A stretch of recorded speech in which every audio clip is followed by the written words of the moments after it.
Lucas 8, versículo 40 por diante, que diz assim: e aconteceu que, quando voltou Jesus, a multidão recebeu, porque todos estavam esperando. E eis que chegou um varão de nome Jairo, que era príncipe da sinagoga, e prostrando-se aos pés de Jesus, rogava-lhe que entrasse em sua casa, porque tinha uma filha única, quase de 12 anos, que estava à morte. E indo ele, apertava-o a multidão. Agora o versículo 49. Estando ele ainda falando, chegou um da casa do príncipe da sinagoga, dizendo: a tua filha já está morta, não incomodes o mestre. Jesus, porém, ouvindo, respondeu, dizendo: não temais, crê somente e será salva. E entrando em casa, a ninguém deixou entrar, senão a Pedro, a Tiago e a João, e ao pai e à mãe da menina. E todos choravam e pranteavam. E ele disse: não choreis, não está morta, mas dorme. E riram-se dele, sabendo que estava morta. Mas ele, pegando na mão, clamou, dizendo: levanta-te, menina. E o seu espírito voltou, e logo se levantou, e Jesus mandou que lhe desse de comer. E seus pais ficaram maravilhados, e ele lhe mandou que a ninguém dissesse o que havia sucedido. Senhor, meu Deus e meu Pai que está no céu, nessa tarde, Senhor, nós te pedimos, Senhor, que o Senhor, meu Deus, nos traga uma palavra que não seja minha, mas que seja tua, Senhor, para abençoar todos que estão aqui na igreja e todos aqueles que estão nos assistindo, Senhor, através das redes sociais, Senhor, no nome de Jesus. Amém? Podem sentar. Quando fala esse texto, sempre o pessoal fala da mulher dos fluxos de sangue, né? Mas hoje vamos falar completamente diferente. A gente vai deixar de lado uma mulher que era portadora dessa doença, do fluxo de sangue, para falar apenas de um pai, por nome de Jairo. A Bíblia diz que Jairo era um centurião, era uma pessoa que tomava conta de 100 soldados da elite, soldados romanos. Era um homem que tinha autoridade.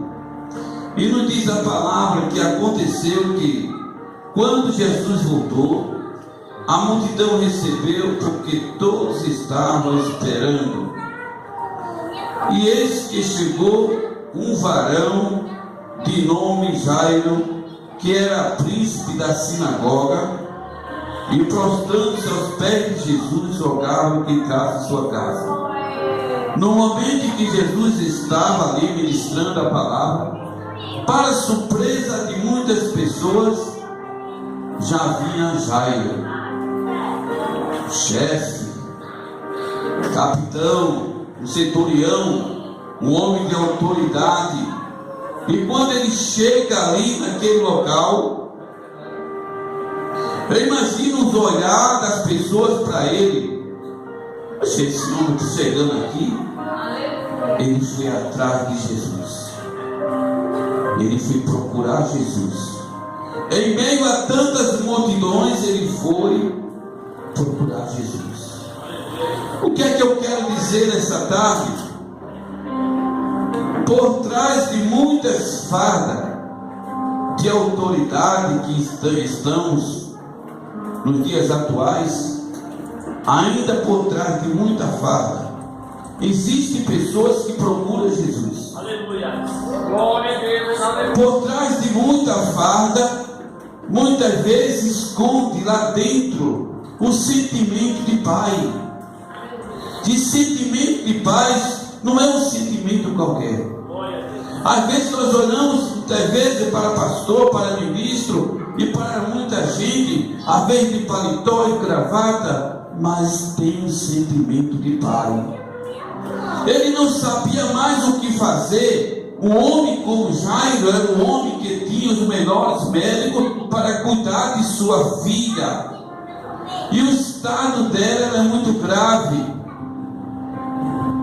E esse pai deixou a sua casa, deixou seus compromissos, porque era um homem de autoridade, era um homem de trabalho, era um homem que tinha sempre a sua mente ocupada. Deixou tudo. Eu vou procurar a minha solução em Jesus de Nazaré. Quando ele soube que Jesus estava em um certo lugar e a multidão estava lá esperando, ele disse: eu vou lá também entrar na sala de espera. A Bíblia nos diz aqui que muitos estavam esperando. Imagina agora, não significa que ele chegou lá, entenda só, porque ele era chefe, porque ele tinha alta posição, não significa que ele chegou passando na frente de todo mundo, dizendo: eu sou o centurião, e agora, peraí, Jesus vai ter que me atender primeiro. Ele não chegou com essa ideologia humana. Todos estavam ali esperando Jesus, e ele disse: eu também vou esperar Jesus. Era um homem bastante humilde, e ele deixou tudo e foi para lá. E agora nos diz a palavra: e eis que chegou um varão por nome de Jairo, príncipe da sinagoga, prostrando-se aos pés de Jesus. Prostrando-se, adorando. Eu imagino um homem, o pessoal olhava assim para ele, um homem desse, de autoridade, vê onde é que ele estava. Ele estava no lugar certo, ele estava prostrado aos pés de Jesus. Eu imagino agora ele de joelho dobrado. Imagina a multidão falando: olha, ele tem autoridade também. Esse homem, ele tem autoridade, eu sei, mas não tem autoridade que não cai nos pés do Senhor. E agora nós observamos que ele estava ali, derramando lágrimas, que ele era pai, sentimento de pai. Eu imagino que no momento que estava esperando, a mente dele ficava pensando: meu Deus, eu estou no meio dessa multidão esperando esse homem. Será que vai dar tempo? A minha filha está morrendo. Todos que estavam ali esperando Jesus tinham um problema. Mas nessa tarde, todos nós temos problemas, mas ele correu para o lugar certo. Sabe o que acontece muitas vezes? Nós temos um problema na nossa vida, e a gente às vezes procurando todas as pessoas que tiver pela frente, esquecendo de procurar Jesus. Pastor, isso acontece? Acontece. Você está com um problema na sua vida, está passando por uma tribulação, em vez de você dropar o joelho, fazer feito desse homem, se prostrar diante de Jesus, aí você vai contar para todo mundo, aí conta para fulano, e conta para Beltrano. Daqui a pouco o Brasil sabe, a maior torcida do Flamengo e do Corinthians já está sabendo a tua história, porque você falou para todo mundo, mas você não falou ainda para Jesus. E nessa tarde, Jesus, ele quer isso de você. Ele quer ver você se humilhar aos pés dele. Conte para ele o seu problema, conte para ele o que está acontecendo. Aleluia, glória a Deus. Agora tem uma coisa: conte com fé, procure com fé, viu? Procure, ele vai te acalmar. Já houve momento na minha vida que eu estava com ar de desespero. Eu digo: eu vou endoidar agora. E de repente Jesus, ele fala assim: vou acalmar a tempestade, tenha calma. É porque muitas vezes o nosso monólogo interior mexe muito com a nossa mente. A gente só pensa em fazer as coisas tudo na carreira, mas tudo é no tempo do Senhor. E agora Jesus ele falou, aqui nos diz perdão, e ele rogava que entrasse em sua casa, porque tinha uma filha única, quase de 12 anos, que estava morta. Olha, minha gente, só tinha uma filha. A maior riqueza que ele tinha era essa filha, uma só, com quase 12 anos. Aquela filha representava muita coisa na vida dele. Era tudo que ele tinha. Na outra tradução, Jesus fala: eu irei e lhe darei saúde. Eu vou estar contigo, Jair. Bora. E nos diz a palavra que ele foi. E quando Jesus anda, a multidão anda.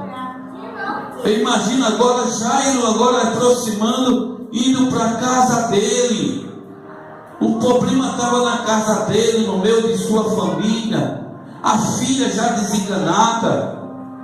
E quando Jesus se aproximando, ainda teve uma mulher que tinha fluxo de sangue, né? Para parar a multidão. Eu imagino que a paciência de Jairo, meu Deus, ainda tem essa velha que está doente, né? A minha maneira expressiva de falar, né? Que ela não era velha, não. De acordo com a história, essa mulher era nova, né? Mas imaginamos assim, ainda tem essa mulher com esse fluxo de sangue. Eita, Jesus, e o pensamento dele: minha filha está quase morrendo, meu Deus, não vai dar tempo não. Ele estava andando com Jesus, mas estava também passando por tribulação. Muitas vezes você pergunta para você mesmo: eu estou passando por tantas lutas. Mas você está com Jesus ao seu lado. Uma coisa que Jairo não estava entendendo. E agora Jesus ele para a multidão e diz: olha, alguma pessoa aqui me tocou. Aleluia, glória. Pedro disse: a multidão dessa que aperta, tu ainda vem dizer quem foi que te tocou? Foi a mulher do fluxo que tinha tocado nele. E o pensamento de Jairo, estou trazendo agora a hermenêutica: pelo amor de Deus, Senhor, vamos embora logo. Mestre, minha filha está quase morrendo. Agora o Senhor pergunta quem foi que me tocou ainda. Pelo amor de Deus, guarda dessa, Jesus, vamos embora, mestre.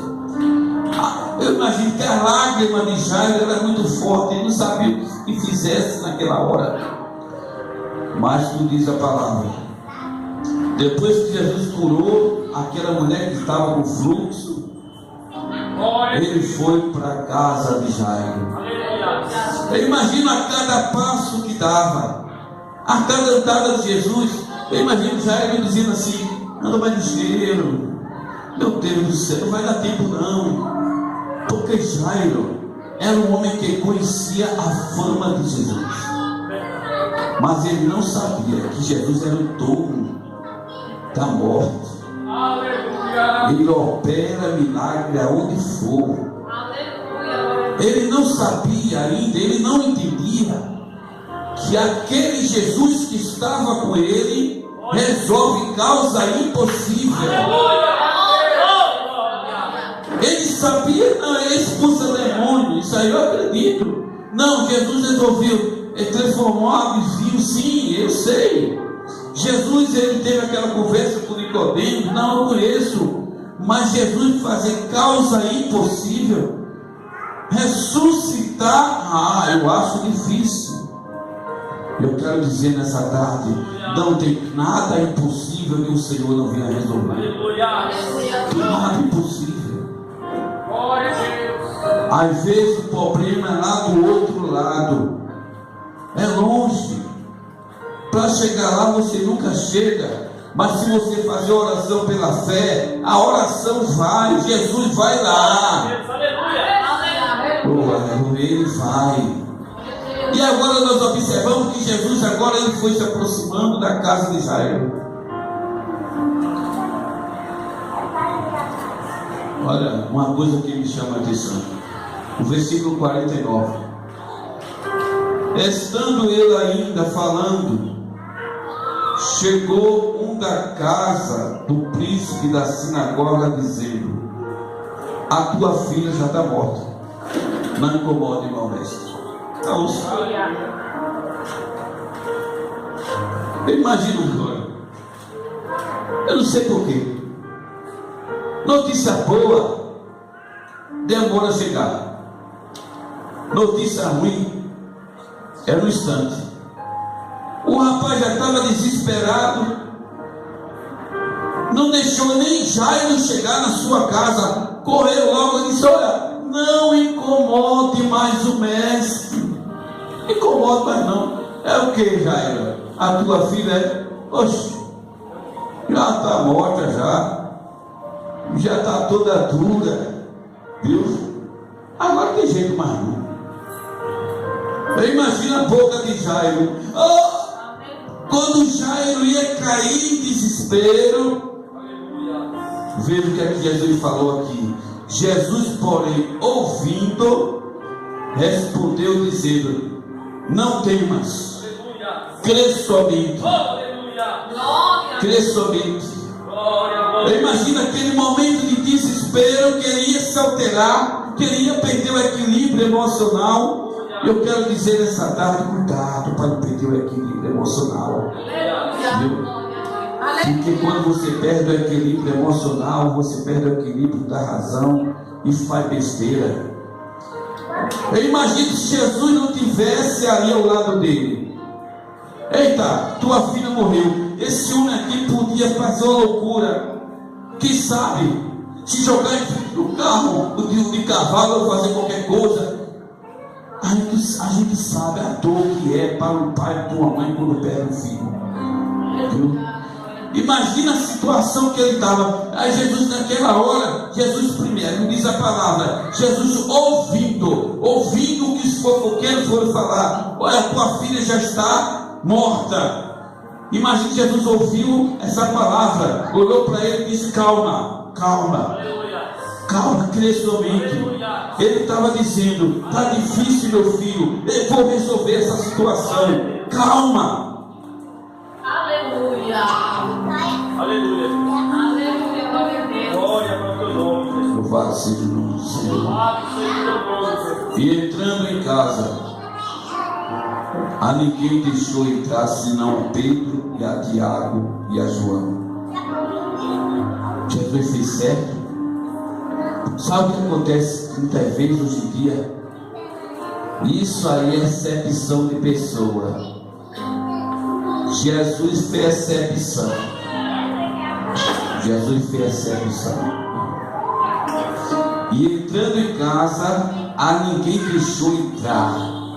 Ninguém deixou entrar. Ele escolheu quem podia entrar naquela hora. Tem gente que entra no lugar, não é para somar, é para dividir, é para falar o que não sabe, viu? Tem gente que entra no lugar só para atrapalhar.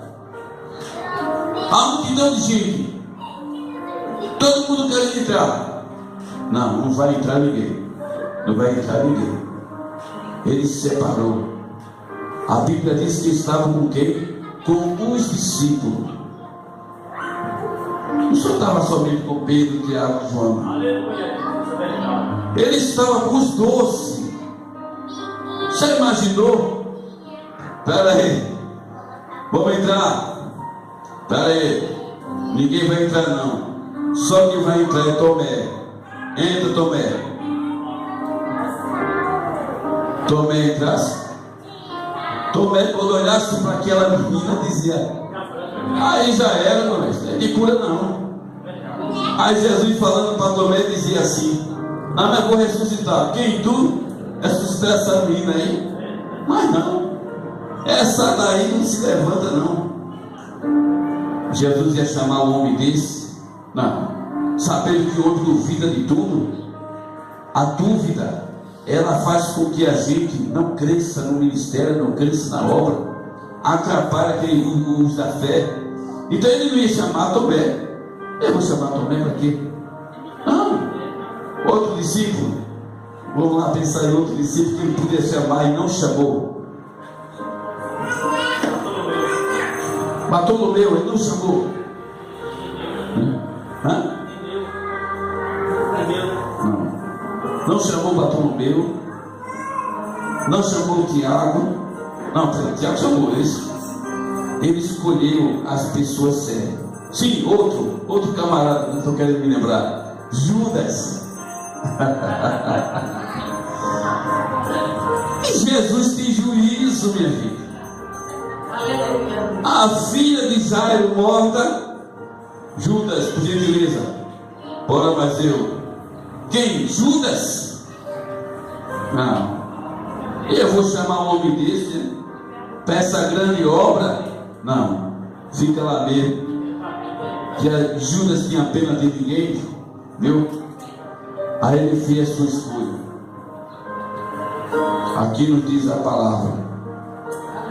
Pedro, vem cá. Tiago, vem cá. E João, vocês três vêm. E os outros 9 discípulos, fiquem do lado de fora. Aleluia. Coisa boa é ter intimidade com Jesus, viu? E Jesus agora chamou só os 3. Vocês 3. E aquele povo, aquele alvoroço, todo mundo chorando, aquela agonia toda. Ei! Calma, quem é o pai da criança? Vem-se embora, Jairo. Traga a sua esposa também. Só basta vocês. Eu imagino o pessoal querendo ver aquela coisa toda. Jairo era um homem de autoridade. Eu imagino Jairo dizendo: meus soldados, fica por aí. Não deixe ninguém vir. Ninguém entrar aqui dentro de casa. Viu? Se Judas quiser entrar, não deixe.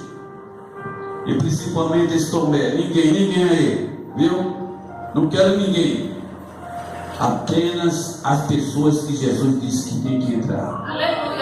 E quando Jesus entra, olhou aquela situação, Jesus disse assim: a menina está dormindo. Está dormindo. Sabe o que nós aprendemos com isso? Que ele não morre, ele dorme. Ele descansa. E aqui nós observamos que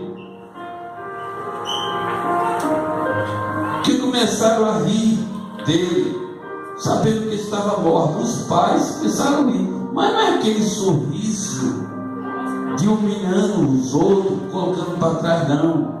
É porque Jesus já estava mudando a história. O choro de Jairo já estava sorrindo, porque Jairo já estava crendo.